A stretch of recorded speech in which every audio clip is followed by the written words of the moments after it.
happy Monday. I hope you're having a wonderful, wonderful start to your week. My name is Michelle D. Garrett, and I am here tonight for So You Want to Blog. We are on episode 4, and we are talking about how to kickstart a blog and have it to be one that you can put your time and energy into, and it can be profitable and productive for you, in a way for you to engage your community, whether you want to be a full-time blogger, this is something that you want to do for fun, or it's something that you want to do to just enhance your business. You may have a website out there and you want to have additional content available so that you can educate and inform those that are part of your community. So as you're coming in, I would love it if you would tap those 3 dots and share this out. Invite your followers. Hey there, 1L. Thank you so much for jumping on. I appreciate you.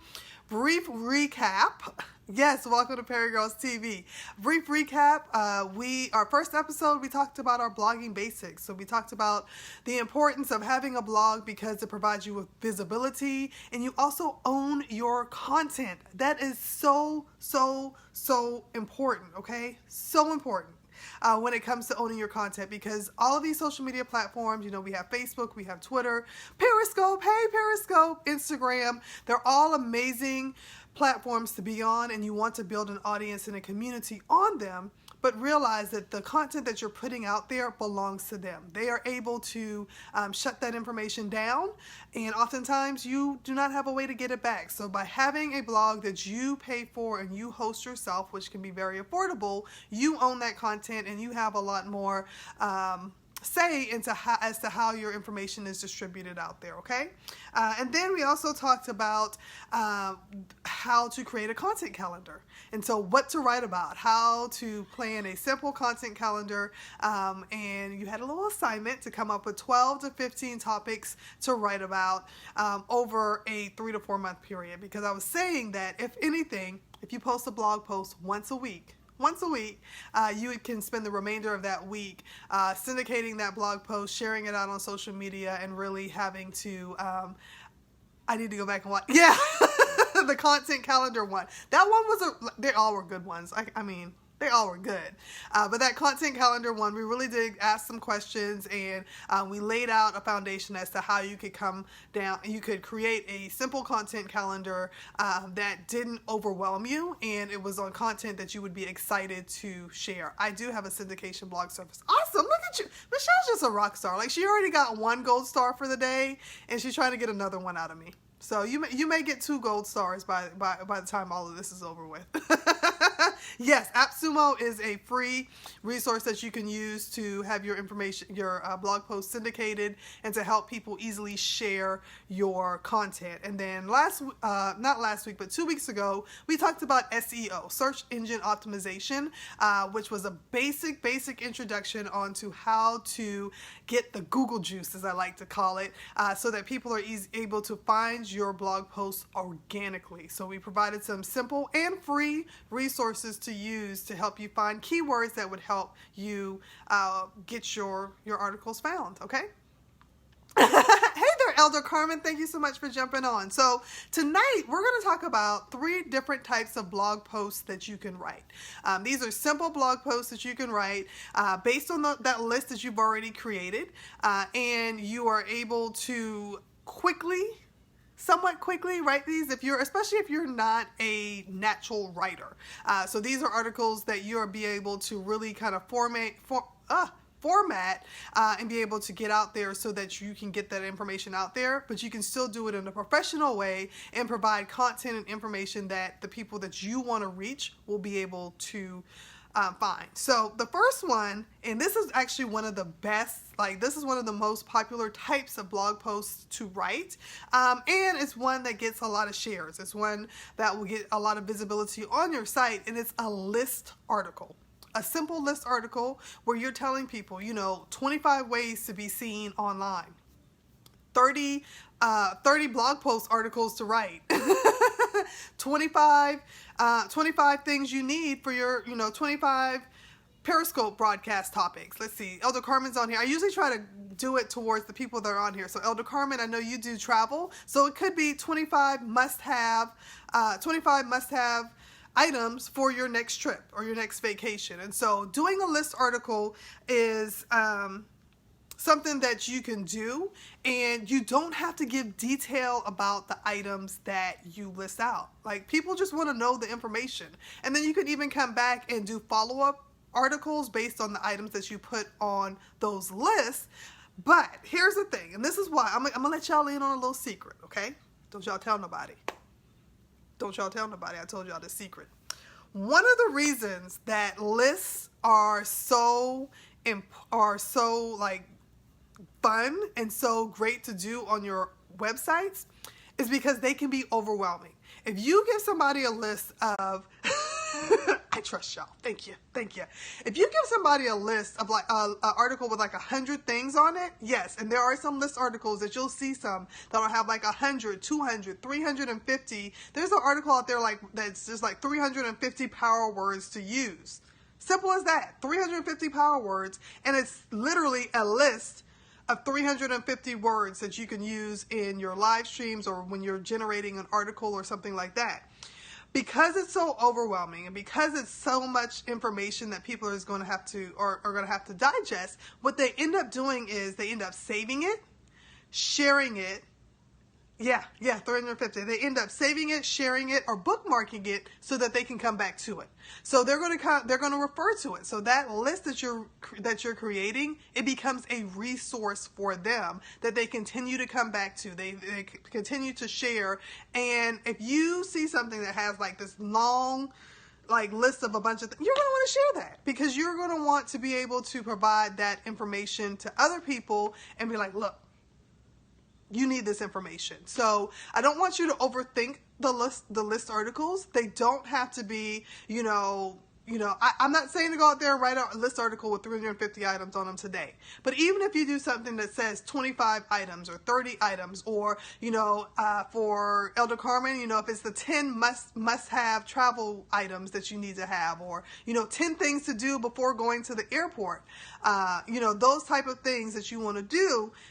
Those are the things that are going to help inform and educate your blog readers, and they're going to want to get that information from you. So simple things. It doesn't have to be like really complex ideas. And then once you've created that list article, what you can then go back and do is actually write articles that kind of build upon it. So maybe like the first 5 items on that list, if you're doing like a list of things to pack, you can do a list article on why it's important to pack those items, and then link back to that original article. Does that make sense? If that makes sense, put a 1, because I want to make sure y'all get this and understand it. Hey there, No Excuse Engineer. I appreciate you for jumping in. I like that. I like that handle. So one of the my brain went completely blank, y'all. It's a Monday. It's a Monday. The thing about the list articles is this is a great way for you to show your area of expertise, because now they're saying, oh my gosh, if she can come up with this huge list of all of these things that fit within this topic, she must know all the things. She has to know all the things. So I want to connect with her, and you can continue to syndicate or share this article, because you can pick out, like if you have a list of like 50 or 25 things, you can pull out just like one item a week, and you can reshare that article each week. So you can say, you need to have a portable charger when you travel. Here are 24 other items to make sure that you pack for your next weekend getaway, okay? And so you can continue to share it, but it looks like a new share every time you do it.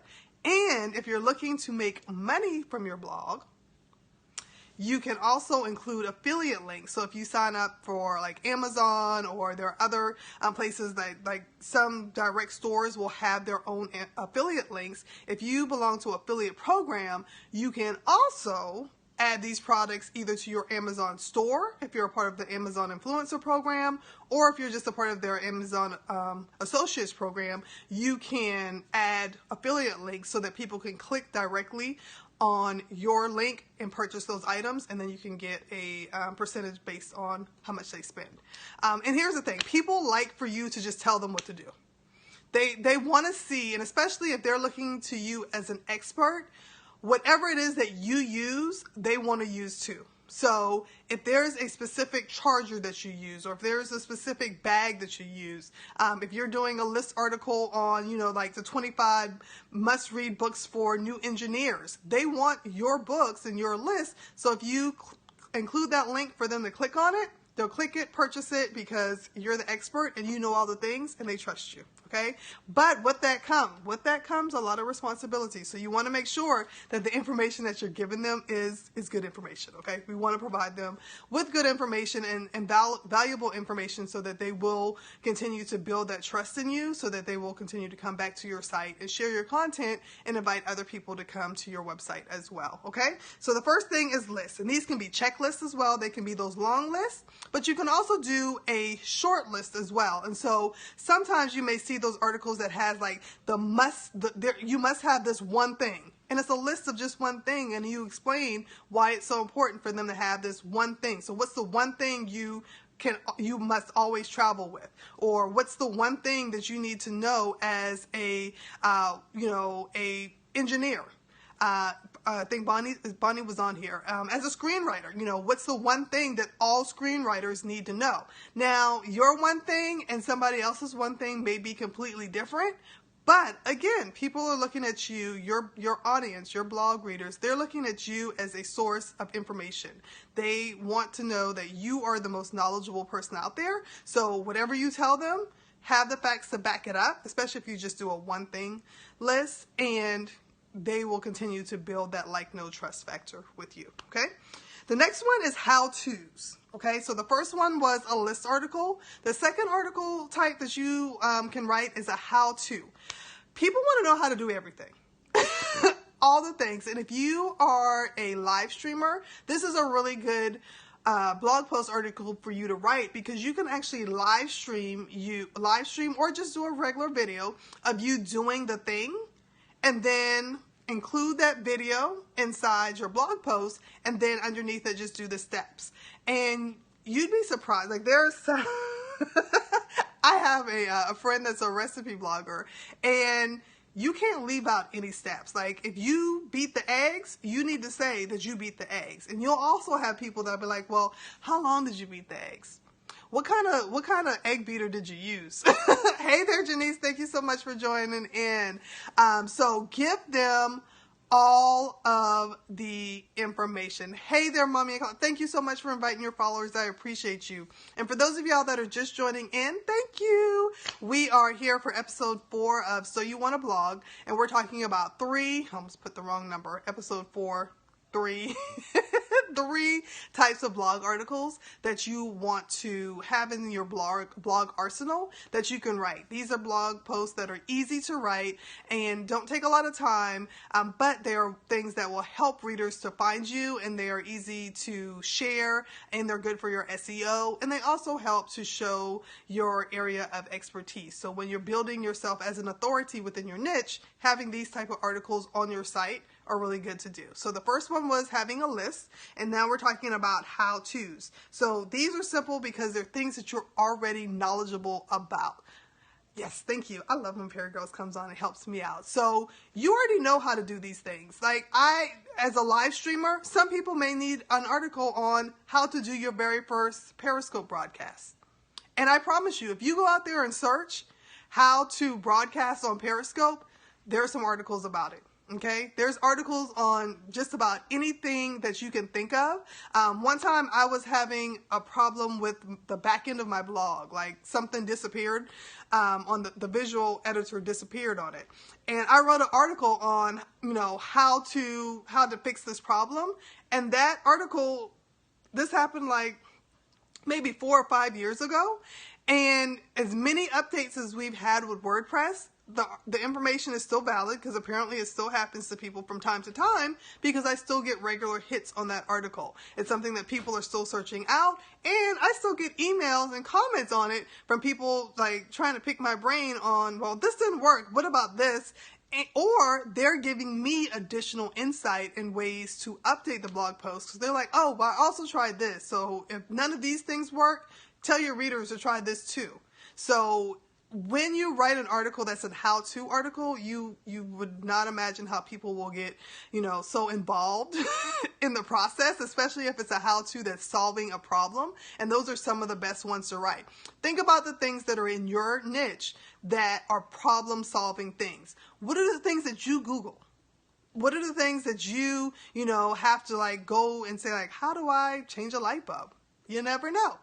So finding a way to connect it to the things that you do, but put yourself in the mind of your reader, and what are the things that they're going to want to know how to do, and you're able to tell them. And you don't have to have a whole lot of pictures, especially if you do the video. So you can do a video about it if you choose to, but you want to just do images of like the key steps and then include all the steps in there. And again, this is something that you can include affiliate links in as well, because if there's specific items that you purchase from somewhere to get this done, you can include that as well. Yeah, put yourself in the mind of your reader. One of my most popular, apparently how-to articles are my favorite articles. I did not realize how much I enjoyed writing how-to articles, because I went to my site and just searched how-to, because I wanted to come up with a couple of examples to talk about.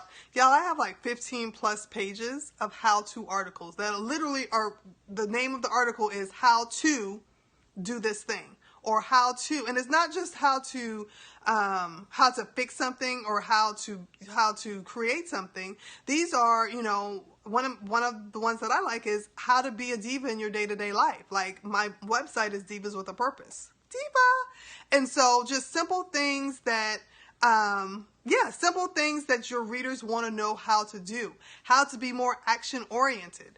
One of the most popular, actually it goes between second and third. My second or third most popular article on my website ever, and the one that has made me the most money, believe it or not, is one that's called, that teaches you how to save $1,000 in 90 days. And so if anyone is a fan or has followed Dave Ramsey, you'll know that when you're doing your baby steps with him, that one of the things that you're supposed to do is you're supposed to get a savings of $1,000. And so when I was going through the Dave Ramsey program, which totally goes out my head right now because I'm live, when I was going through it, I really, really wanted to do that $1,000. And so I chronicled how I did it on my social media pages. And then after the fact, I was like, you know what? This would be a really good blog post article, because people that follow Dave Ramsey, they get to that baby step and they're like, well, how do I do this? Guess what? Because I have put keywords in it, episode 3, because I put keywords in there for things that they would search out. I've done some keyword research. I've got videos. I've got affiliate links. I've got specific steps that outline what they can do. When they go to search it, that's one of the top articles that will pull up, and then they will go through those steps, or they will click on those links because they want to be able to do the things. Like, they see me as an expert, and because I've said I did this program and I was able to do this, and even if I had to dip into my savings, I was able to build it back up by following these simple steps. And that's the thing, is like when you're creating these how-tos, you want to do it in a way that they feel that they're able to do it. You simplify it in a way that they feel as though they are able to connect with you, and they realize, okay, I need to know how to do this. I can do these things, and she's the one that's going to teach me how to do it. And again, with the how-tos, just the same way we talked about with the list, is there are ways that you can build upon the content and the information that you have in there. So we're going to talk about that a little bit late in another episode. But as you build the number of articles that you have on your site, you want to include, yes, thank you. You want to include link backs to other articles that are relevant to what you're talking about. So, when I'm talking about how to save $1,000, I may also have articles that talk about, simple savings ideas, or, the best financial books to read, simple things like that. So once you start building that list of articles that you're writing, you can then kind of branch off and find ways to build upon those as well. And the last one This one is not as popular, but it is a good one to have on your website, especially if you are looking to establish yourself as an authority in your niche, or you want to connect people within your community. Let me get your question before I go to that. How many blogs do we need to link back? How many blog post articles? Usually you want to have, when you're doing your blog post, it's a good thing to have at least one link that goes to an outside source, like another credible outside source. So if you're writing about something, maybe, you know, there's I like to do what I call a higher ranking blog. So like I have my website. So if there's a blog that, you know, like Self Magazine, or, you know, Google, what am I talking about? Something that's like a big name website that people would recognize. If they have an article that relates to what I'm writing about, yes. So you would do that. And so then you also link back to at least one or two of your own articles as well. And then you have the sources at the bottom. I'll take a look at the article, Michelle, but one of the best ways to link to them is to find your keywords, and actually, if you've ever read an article, like how many of you have been reading an article on a website and you've noticed that certain words are hyperlinked, like keywords are hyperlinked. So it may say, you know, I went to the store yesterday. When I went to the store, I was surprised to find, you know, this book on how to plant tomatoes. And then plant tomatoes was hyperlinked, and it clicked to a website or another article that talked about planting tomatoes. That's how they're linking their blog posts in there, and those words that they're highlighting, that's like that keyword. So you're highlighting keywords and linking them to other articles. And okay, so this is another little extra tip. We're going to talk about this in another episode, but I'm going to share this as well. When I had you start that list of blog posts to write, one of the things I said is I want you to write the title of your blog post, a brief recap of what that article is about, and then I wanted your keywords in a separate column as well. Those keywords are going to continue to be helpful, because if you use those keywords in another article in your website, you want to continue to hyperlink the same keywords for that article. And you want to try not to reuse your keywords over and over again. You missed that assignment? You were here. I think you ignored that assignment. That's what happened. No, don't do it like a research. No, don't do it like a research paper. We're not doing the. You did what is it? Oh gosh, I haven't written a paper in so long. My age is showing. But yes, no, you're not. You're not doing it. I have my mentor Monday in 7 minutes. Okay, awesome. You need a worksheet. You're always finding new work for me to do. But you know what? That would be a cute worksheet to do. I may do a worksheet for you on that one, Michelle. You sold me on that one. But yes, you don't want to do it like a research paper where you put your resources at the bottom of the article. You want to, hi, Dr. Tammy. You want to hyperlink the articles in there, because then people will click off of it, click on it to go to the next article as well. And so the same thing with your articles as well. When you highlight those keywords, that's how you're building up your authority on those keyword topics. Okay, so thank you, Dr. Tammy, for joining and inviting your followers. I appreciate you. For those of you that are coming in, I appreciate you. We are talking about the 3 types of blog articles that you want to have on your website. So the first one that we talked about was lists. Lists are one of the most popular types, and they don't have to be articles or lists where you go into a lot of detail. Really, it's just you list out these information. So it could be like 50 things that you need in your life today. Will this worksheet be available as a free email download? Y'all are always finding work for me. Yes, PeriGirls, that is an amazing question. I appreciate you for asking. That worksheet will be available as a free email download. So make sure you follow the hashtag So You Want a Blog or PeriGirls TV, and I will let you all know when that free worksheet is available. I love love y'all. Okay, so the first one was lists, which is the most popular, and it's popular because it's information overload. So when people get to that list article, they feel as though they have to save it, share it, bookmark it, do something with it so that they can continue to reference it and use all of that information within their life. The second is how-tos, and how-tos are my favorite type of blog post apparently, because when I was doing some research for tonight's show, I found out I have 15 plus pages of how-to articles on my website from the past 9 years. So it shows to, I'll go back to the 10-20 timestamp. It shows that I write those a lot, but they're also very popular posts. When I look at my top 10 most popular posts on my website of all time, 6 out of the 10 are how-to articles, okay? And then the last one is Q&A. So writing a Q&A blog post. These aren't as, like, you may not do this as often depending on the type of niche that you have.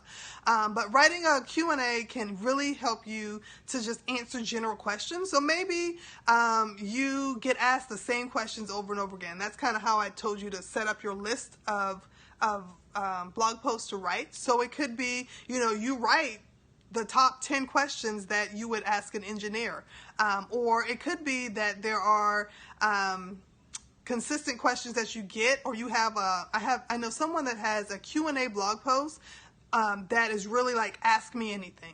And so anytime somebody wants to know something about her business or about her area of expertise, she'll just tell them, write the question in the comments and I will continue to update this blog post. So her blog post is like a never ending blog post, and it just has all kinds of random information in it, but it's Q&As that her community wants to know. It's answers to questions that they are continuously asking of her, and from that she's able to link to other blog posts because she's been able to write blog posts based on the questions that people ask her. So she may give like a general answer, and then she'll say, for more information, click here to read the full details. So now she has a full blog post about it as well. So it's kind of like a mini list, but in question and answer form. 10 questions asked of women of color engineers who quit. There you go. There you go.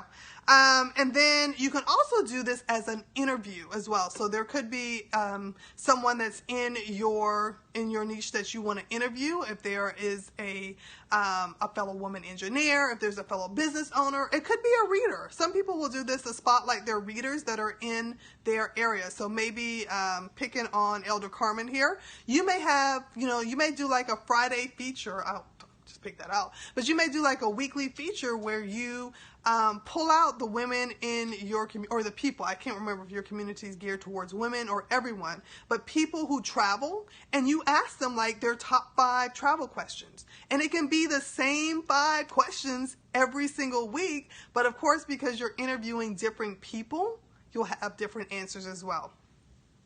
Can you use the Q&A blog post in the form of, yes, you can use that in the form. Yes, sorry, gotta love those repeater bots. Thank y'all. We appreciate y'all for showing up and making sure that I see the comments. Y'all are awesome. But yes, you can use your Q&A as a form of an interview as well. I know with my website, because I do a lot of things that talk about inspiring women, I will try to do interviews with regular divas, just like day-to-day divas, and ask them the same questions about like, what does it mean to be a diva? Or how do you, how are you driven? Or how are you inspiring in your everyday life? Or, what's an obstacle that you've overcome? So simple questions like that can be used for that Q&A form. But this is why I like Q&As, especially when you're doing interview Q&As. Everybody likes to be seen. Yes, I basically interview Ms. B every day. Everybody likes to be seen. So if you do an article where you're interviewing someone, guess what they're going to do? What do you think they're going to do? What do you think you're going to do? Let me see if anybody can give any guesses as to what would you do if I interviewed you on my website and you had this beautiful article, it had some divalicious pictures of you on it, I talked about you, you're going to share it with their audience. So that's an easy way for you to get new eyes on your website and an easy way for you to expand your readership, because they're going to post it all over the place. They're going to be like, oh my gosh, y'all, look at me here. Listen to all of this great stuff that I had to say. I'm so thankful that, Elder Carmen took the time to listen to me and put my words on her website and let other people know why I love to travel so much. And so they're going to share that out, and they're going to let their people know, y'all want to come and read this and talk about it. And there you have it. You have a simple way of having people to reshare your content where you're not having to do as much work. And really with the interviews, those are really easy because you can do them one of two ways. And this is typically how I do it. If I'm going to do a video, if I'm going to do like a dual screen video, I'll ask them the questions, and we'll do the interview. I let them know what the questions are ahead of time so that they can go ahead and get their answers out of the way, and we can talk about it and have that conversation. But I will also email them the questions as well so that they can write it out, so that I have to do less work. Because guess what I'm going to do when they respond back to that email? Copy and paste. So I'll have my questions, their answer. Next question, their answer. And then if I did a video to go along with the Q&A, then I will just embed that video in there. And typically what I will do, I usually do most of my videos via Facebook, just because right now the functionality is a little bit easier to do on Facebook for me. So I will just embed the Facebook post into the video, into my blog post, because when you click on the three dots on Facebook, it will give you the embed code. It's super easy, and it increases your reach on Facebook, because now people are watching that video, they're engaging on it, they can click on that video and share it out, but they're also still on your page. So this is kind of a way to kind of trick the system to where you're still giving respect to Facebook and you're using their platform, but you're bringing Facebook over to your platform now versus you taking your platform over to Facebook. There you have it. So tonight was super simple. We just talked about 3 different types of blog articles that you can write. So here's what I want you to do. Here's your assignment for tonight, because I'm wrapping up. That's my time. Your assignment for tonight is to go back to your list of the 12 to 15 articles that you wrote, and I want you to designate which one of these three article types will you use. You may not use this for all of them, but some of these may be good for those, okay? So you want to designate if it's going to be a list, a how-to, or a Q&A. Aw, thank you. And then this may actually, so I'm going to give you a bonus action item to do. Come up with 5 to 7 lists, because we said that the lists are really going to be your generators for traffic and readers. So I want you to come up with 5 to 7 lists that you could write within the next 3 months, okay? Because you can spread those out. And then with the list, so let me tell you this real quick. So how to do it really quick. Just do a brain dump, okay? So figure out what your idea is, do a brain dump, and then you're going to come back and you're going to kind of reform that list so that you're able to really, you may want to categorize it, you may not, but you may, that's okay. I get it all the time, Elder Carmen. And so then once you refine that list, you want to include some images to kind of break it up a little bit. I use Click to Tweet. It's a plugin that you can use, but put some ways for them to easily share that list out with their readers, and then you're done.